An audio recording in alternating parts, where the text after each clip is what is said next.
եթե ուշադրություն եք դարձնում քաղաքական, այսպես ասենք, խմբերի ուժերի մեծ մասը խոսում են բարձրագույն, հանրակրթությունը պետությունն է հովանավորում, նաև բարձրագույն կրթության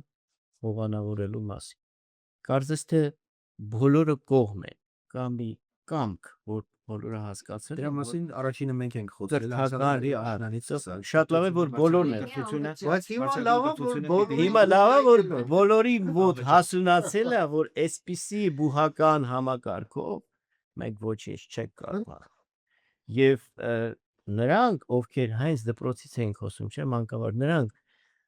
ըստ մանկավարժի դպրոցի խորհրդի, եթե պետք է գնան բուհ, եթե նրանք ցանկանում են իրենց գիտելիքները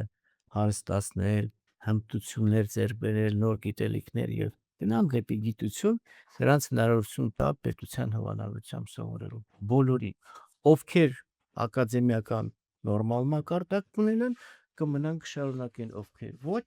կզտվեն եւ դուրս կմղվեն։ Եվ պետության միջոցները բավարար կլինեն բոլորի համար։ Այսա շատ լավ է, որ այն ինչ որ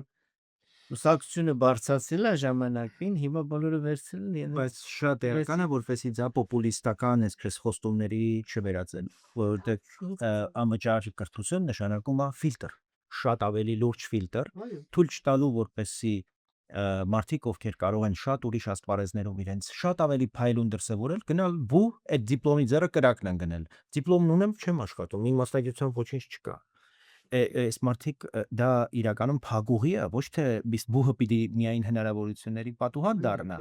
Իսկ մենք փակում ենք, այո, որտեղ դրսից ենք բերում հասարակ մի զոդող չկա